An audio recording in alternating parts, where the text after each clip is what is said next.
É que eu sou sobrinha do pastor, então eu tenho essa voz poderosa, entendeu? Ele fica bravo, começou nada, viu, gente? Mentira. Estamos aqui em mais um momento especial para a gente falar da importância da mulher na política. E eu estou recebendo aqui duas beldades, mas olha, gente, não são só bonitas, não, são competentes demais. Lila Carvalho, que ela vai falar um pouquinho da vida dela, resumidamente, e Paula Miller. Então, eu estou aqui, olha, me rasgando de orgulho de estar diante de mulheres que podem fazer a diferença na vida de cada um de nós na sociedade. E Lila, diz para mim, dentro dessa sua história toda aí, o que você quer dizer para a gente conhecer melhor? Ai, bacana. Gente, muito bom estar com vocês aqui. Eu sou a Lila Carvalho, tenho 39 anos, sou casada, tenho 2 filhos, 2 bebês, um de 17, um de 12 anos. Eu moro aqui em São Paulo, na Zona Leste, há 27 anos, né? A minha família é nordestina, da Bahia. Eu moro aqui em São Paulo desde os meus 12 anos de idade, né? Eu moro no Parque das Flores, né? Fui voluntária em um trabalho social na Igreja Batista. Daí foi que eu desenvolvi os meus talentos para a área da assistência social. Me formei na área, né? Sou administradora, sou empreendedora, né? E eu faço um trabalho social muito importante nas comunidades, nas associações locais aqui na Zona Leste. Né? Minha família é baiana, já falei.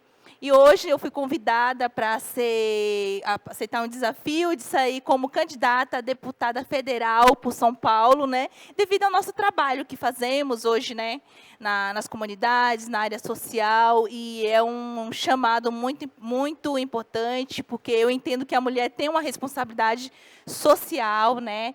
Com a nossa comunidade, com a nossa família. E eu aceitei esse desafio, né, mediante as nossas necessidades como mulher, né, como família, para representar a nossa família, representar a nossa comunidade, porque nós temos que ser luz na política.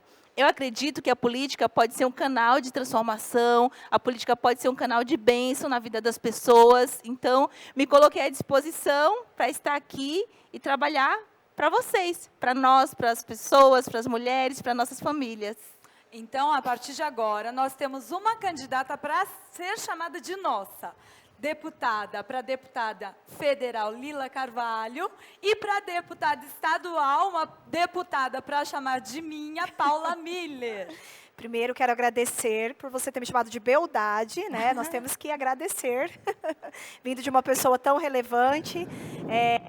Bom, eu sou a Paula Miller, sou mãe do Luca e do Mateu, sou advogada já há 14 anos, eu sou do Paraná, moro em São Paulo já há 15 anos, cidade que me acolheu e que acolhe tantos e tantos brasileiros, né? Tenho uma paixão muito, muito grande por esse lugar, onde eu me desenvolvi. E assim como a Lila, sou membro também da Igreja Batista, eu de Vila Formosa, onde eu pude desenvolver um pouquinho mais, na forma prática, esse amor ao próximo. Né? A denominação batista ela tem um trabalho muito importante, muito relevante na assistência social. Como mãe, né, conheço as dificuldades das mães, né, sabemos, sou uma pessoa que sou mãe, sou empreendedora, tenho mães trabalhando comigo, então a gente conhece as dificuldades de uma forma mais peculiar das mulheres. Como mulher, nós temos um olhar diferenciado, por isso eu fico muito feliz de tratar sobre esse tema. Eu acho que já está realmente na hora das mulheres serem muito mais relevantes na política. E tenho essa visão, né, que a política agora está entrando na minha vida, mas para mim não é algo tão novo, aumenta-se a proporção. Porque todos nós que estamos socorrendo, estamos exercendo de alguma forma em prol da sociedade, já estamos fazendo política. Infelizmente, a política ficou manchada nos últimos anos, mas eu acredito sim que é possível mudar, que é possível revolucionar com amor, com carinho e exercendo o verdadeiro papel da política. É possível a gente viver um novo tempo. Muito se fala, né, do que a gente pode transformar em nossa sociedade. E é interessante porque nós, que somos sociedade, muitas vezes ficamos sentados esperando que venha o novo, quando, na verdade, a gente precisa abrir a nossa mente para a gente entender as novas políticas que estão por vir. E uma das coisas mais relevantes que eu vejo nas duas candidatas é justamente que antes de serem candidatas, elas, por voluntariado, já faziam trabalhos assistenciais. Tanto Paula Miller, nossa, o quanto Paula, ou doutora Paula, eu gosto de chamar ela doutora, o quanto ela já atendeu, né, dentro da assistencialidade, pessoas de baixa renda, ou pessoas que até então tinham um poder aquisitivo, mas não tinha para onde correr. Então, tem esse histórico. E eu fiquei encantada com a história da Lila Carvalho, que do nada ela foi criando recursos e situações no setor, né, principalmente relacionando ali a um grupo de pessoas carentes, e ela foi fazendo assim, gente, olha, puxando a manga e fazendo com o que tinha, e claro, dando resultado, trazendo resultado. Então, quando essas duas candidatas chegam para o meio político, não é do nada, tem um histórico. E o que eu mais acho lindo, vou repetir, é o trabalho de voluntariado lá atrás, que hoje pode reverberar em muitas situações, que é para a gente realmente sair da nossa inércia, arregaçar as mangas e falar, vamos falar de política. Então, mulher tem que falar de política. Porque hoje, vou voltar minha palavra para a Lila Carvalho, porque o que eu queria perguntar para ela, a gente percebe mulheres que até então se submetem, agora eu vou falar de um nicho, de um eixo na sociedade, que é o profissionalismo, né? Então, nós percebemos mulheres hoje que se submetem a trabalhos que não são oficializados, não têm ali o seu registro, autônomas, e aí elas entendem que são empreendedoras. Quando se entende que é empreendedora, ok, mas quando se entende que é um trabalho quase que... Qual a palavra que eu posso usar? Um trabalho informal e que não tem uma rentabilidade justa, que não tem uma justiça nisso.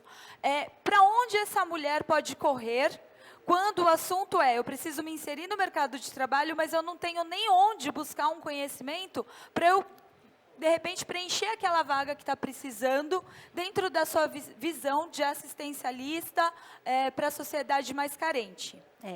Hoje, Nancy, realmente a gente encontra essa dificuldade, porque a maioria das mulheres são provedoras hoje dos seus lares. E aí elas não têm a opção de escolher, né, de estar buscando uma formação, elas geralmente procuram o que tem, o que acha, né? O que tem em vista primeiro para poder manter a família.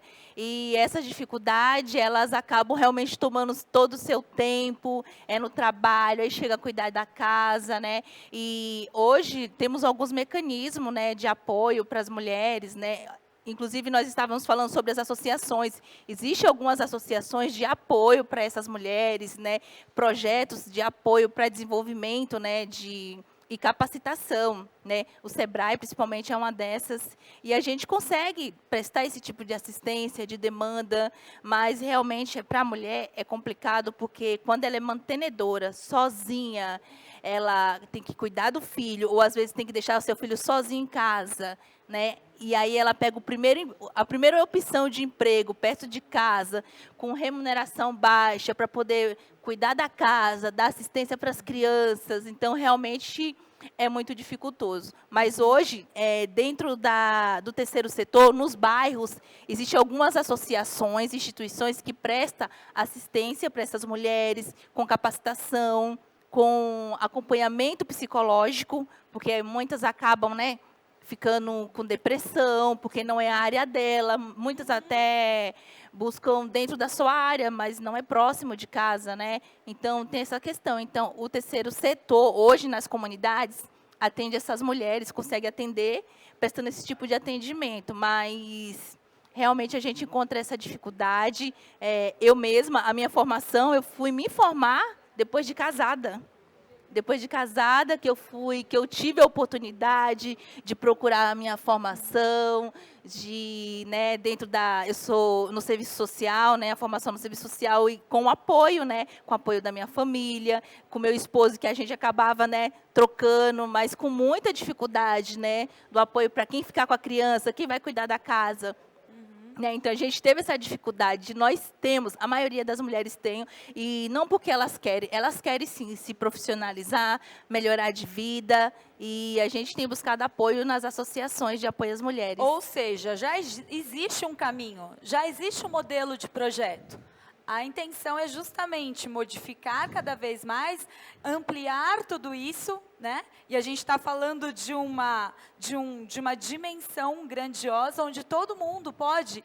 E o que eu acho mais bacana é assim, a gente não precisa ter um conhecimento gigantesco para a gente também fazer parte de uma formação, né? Exato. A mulher, ela tem isso. Sem querer, a gente começa a ensinar uma situação que nem está num aspecto institucional, mas a gente está ali junto, né? Dando dicas e tudo mais. Exatamente. E uma das situações que mais me preocupam é justamente essa força que a mulher tem. Olha só que interessante. A mulher, ela assumiu, como você mesma disse, são mantenedoras, sejam dos filhos, sejam dos pais que são mais de idade, enfim, ou até mesmo mantenedoras de uma família grandiosa de irmãos, onde muitas vezes os pais, eles são ausentes por X, Y, Z motivos, mas aí a gente percebe esse peso social em cima dela, onde ela também cobra. Por que ela não é presente, tanto para os pais, como para os filhos, ou até mesmo num meio social? Ela não tem mais vida social.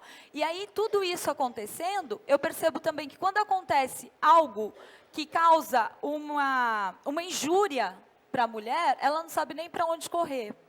Então, Paula, dentro do teu conhecimento jurídico, qual é o primeiro passo quando uma mulher se sente lesionada de alguma forma?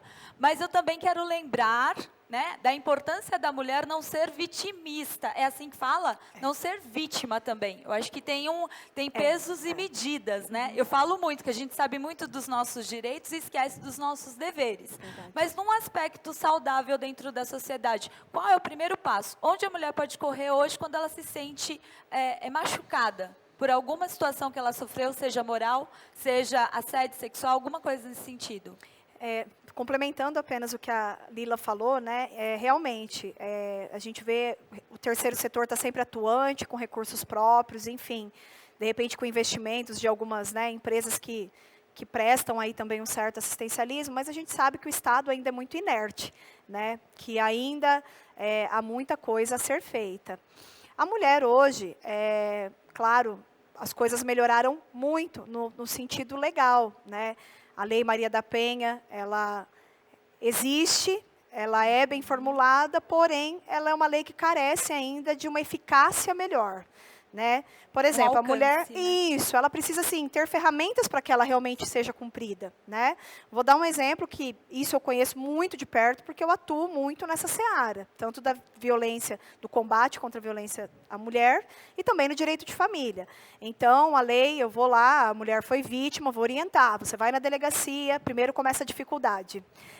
Não são todos os profissionais que estão preparados para acolher e atender. A mulher precisa ser acolhida numa situação dessa.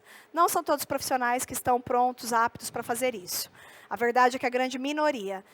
Mas tem que ter delegacia especializada. Realmente, precisamos e precisamos mais, porque as que existem não dão conta de atuar, né? Então, já precisa desse olhar diferenciado, que nem sempre existe. Aí, o marido, o agressor, né, vai preso, enfim. E muitas vezes ele é o provedor da casa.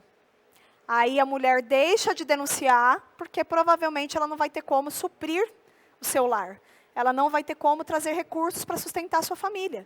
Então, o que elas fazem? Às vezes se calam, às vezes perduram anos ali, sofrendo violências das mais absurdas. Eu tenho 14 anos de profissão, né? Imagino que tem pessoas que têm muito mais. Eu tenho um fardo enorme de histórias que eu já ouvi, que é inacreditável. Você fala, não é possível, é possível, né? Então, já começa aí.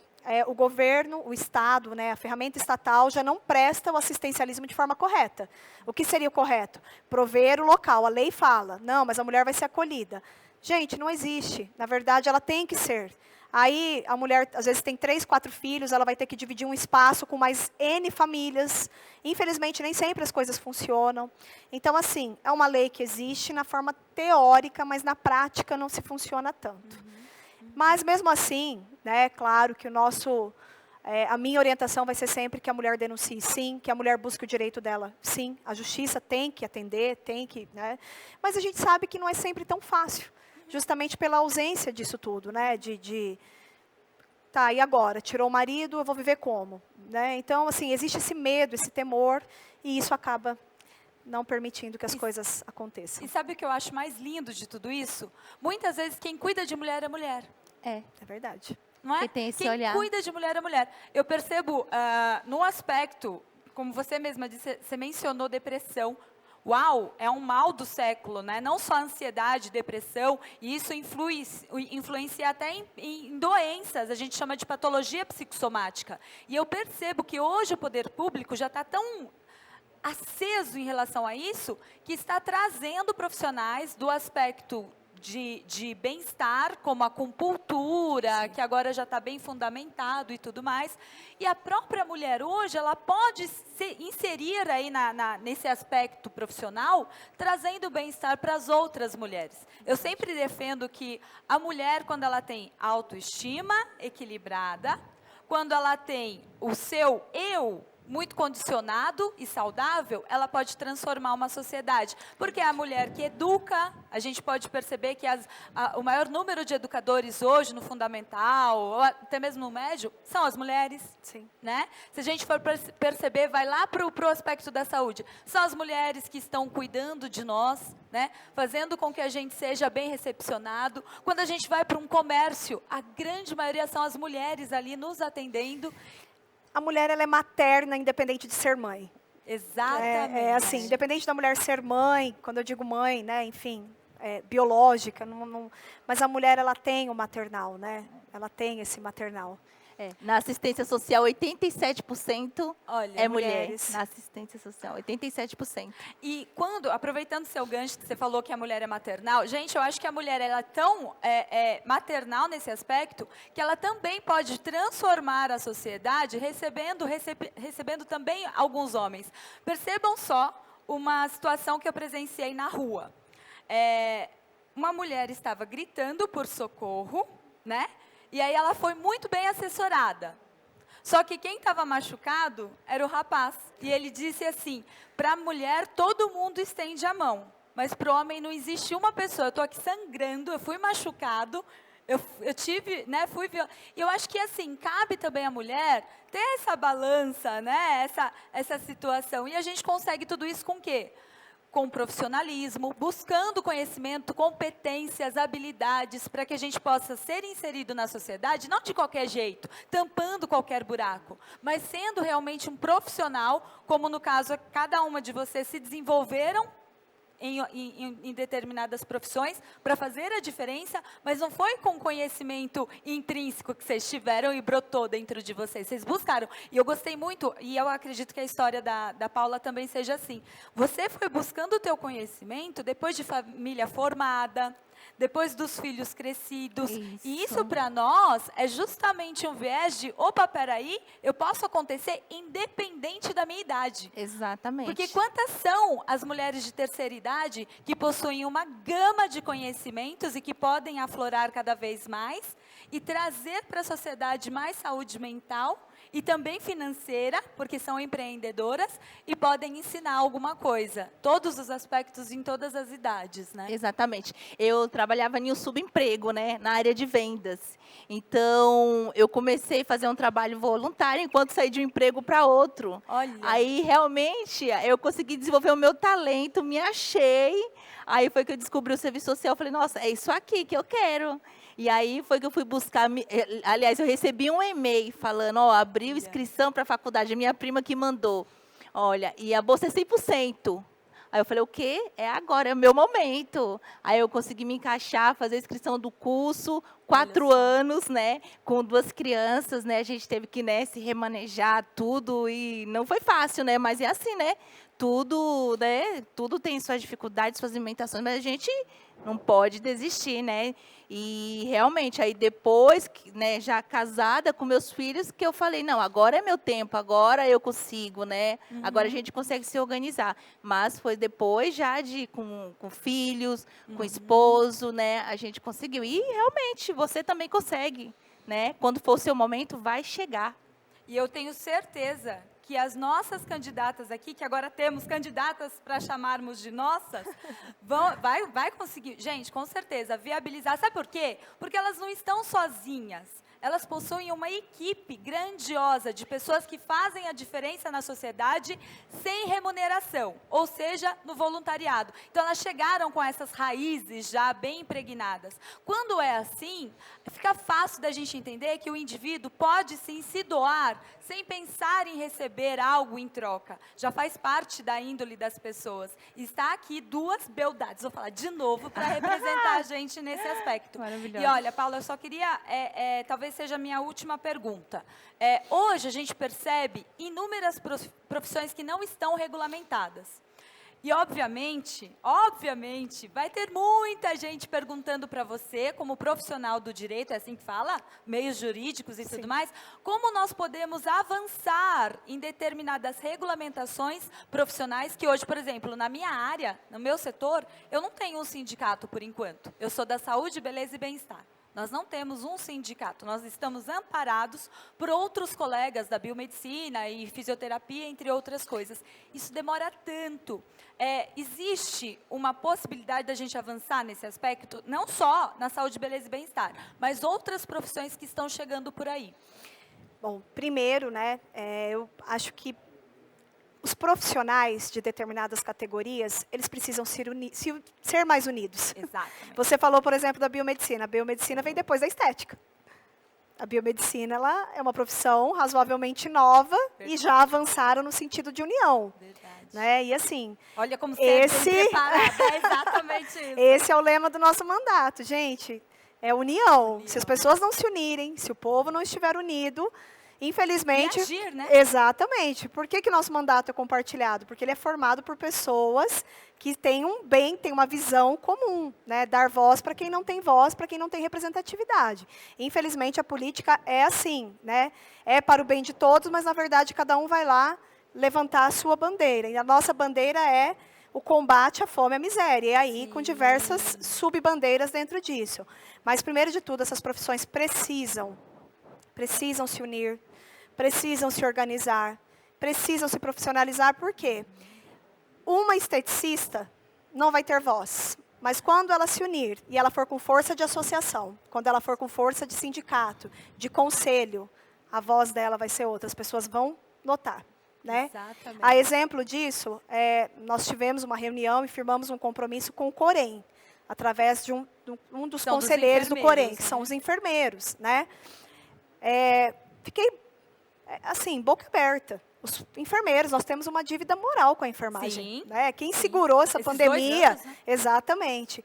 Gente, os enfermeiros não têm representatividade. Tanto não tem que suspenderam já o piso salarial através de uma decisão, né, ao meu ver, absurda da Justiça, uma vez que foi feito pelo Parlamento do Brasil, foi sancionado pelo Presidente da República, vem a Justiça e fala, não, agora nós vamos segurar.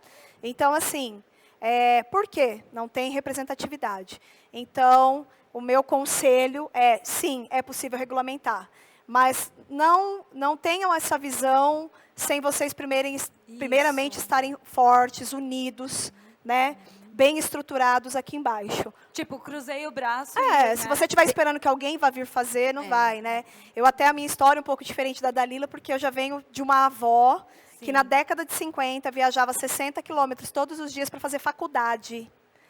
Ela era totalmente fora daquele tempo. Né? E meu avô apoiava. Né? A minha família já vem. A minha mãe é filha adotiva do meu avô e da minha avó. Então, a gente já vem de uma questão totalmente fora da época. Eu vivi essa questão social. E, assim, a minha avó sempre foi uma pessoa super para frente. Ela estudou, sei lá, eu me lembro dela, enquanto o Alzheimer não a acometeu, ela sempre buscou conhecimento e ninguém tirou esse conhecimento dela, nem mesmo o Alzheimer. Porque as orações dela eram lindas ao final da vida e ela escrevia textos ainda, recitava poemas, porque ela sempre foi muito à frente. Lutou, não foi fácil, não era vida, não, família pobre, enfim, mas lutou, né? Então, assim, a união é a base de todas as coisas. Então, o senso de coletividade, exatamente. O senso de coletividade. Exatamente. E pensando em tudo isso, eu tô aqui refletindo, porque a nossa sociedade não é só o financeiro, é a dignidade. A dignidade vem também da cultura. Eu estou sentindo tudo isso que você está falando, e a cultura liberta muito. A gente não precisa de um valor exorbitante para a gente chegar a ter uma qualidade de vida envolvendo cultura. Eu acho que, de repente, é isso também que está inserido em um dos projetos, né? Isso mesmo. Porque hoje, nas nossas comunidades, nós temos, não vou falar nem de crianças, adultos que nem nunca foram no teatro. Né? Ai, e aí é emocionante quando você desenvolve um projeto para levá-los para assistir uma peça de teatro. E marca, né? Marca é algo muito lindo, né? Porque a cultura, a educação transforma. A cultura, a educação transforma. Hoje, em um dos nossos projetos que nós acompanhamos e assistindo, nós temos jovens que começou desde pequena a participar de aula de música, hoje toca em bandas, viajando. A cultura resgata, né? Resgata, transforma. No jiu-jitsu, por exemplo, que é o esporte, que também é transcendente na vida das pessoas. Temos jovens que começaram desde criança e hoje participam de campeonatos mundiais, estaduais, né? Então, assim, a gente precisa trazer, né? Levar a cultura para a nossa periferia e trazer nossa periferia para os grandes centros, para participar, para se sentir pertencente, né?